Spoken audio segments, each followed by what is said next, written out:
Les filles, coucou. Coucou, attendez, je vous raconte. Je crois que c'est le vol le plus long et le plus pire de toute ma vie. Les filles, en fait, je suis très tête en l'air. Les filles, en fait, le fait aussi que je m'expose, ça m'aide pas. En fait, le fait que je suis très en l'air, les filles, j'ai oublié mon passeport. Vous savez, derrière les sièges, là où tu mets les trucs, ou en dessous, un des deux, je me rappelle pas. En fait, le plus exactement, je sais pas parce que, même à l'heure d'aujourd'hui, je sais pas où je l'ai oublié, quel endroit précis, mais je sais que j'ai oublié dans l'avion. Il se passe quoi? Bah, je demande de l'aide, etc. Je vais plus vers le gate, je me rends compte que j'ai plus mon passeport. Mais le gate il va fermer, l'avion va partir. Je me rends compte quoi? Je demande de l'aide, on m'aide même pas. On m'aide même pas. Je suis tombée vers le gate sur des haggars. Après, je m'effondre les filles parce que j'étais très faible mentalement. Que je pleurais, j'étais annoncée comme une plouc avec mes... Enfin bref, sur des... Et après, les filles, je fais quoi? Je finis par demander encore de l'aide et on m'aide pas. Et en fait, la seule police qu'il y avait dans le terminal, c'est dans un autre terminal parce qu'il y avait plusieurs terminals. Enfin, je comprends rien. C'était pas là où j'étais qu'il y avait la police, le bureau de police de l'aéroport. Et au final, après, j'ai fini par faire ma crise d'angoisse. C'est pas plutôt angoisse, plutôt hystérique, je crois.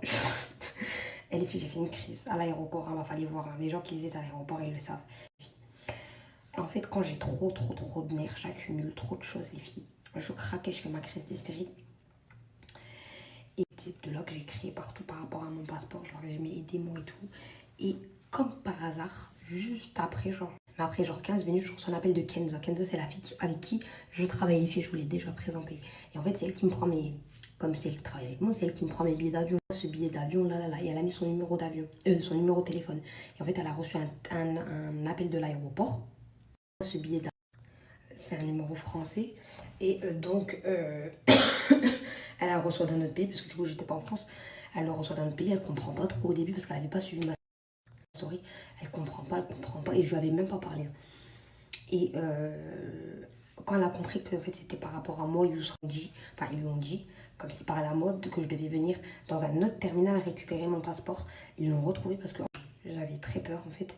J'avais peur que quelqu'un me le prenne ou quoi. Parce qu'en fait, j'étais bloquée entre les deux trucs. Donc, je pouvais ni rentrer chez moi à la maison, ni rentrer en France à ma destination. Enfin, franchement, j'avais les fesses entre les quatre chaises là. De chaque passager, il faut un clean de l'avion. Donc voilà, c'est ce qu'ils ont dit et ils ont retrouvé mon passeport. Ma valise, etc. Et je galère de ouf. Mon gate, il va fermer.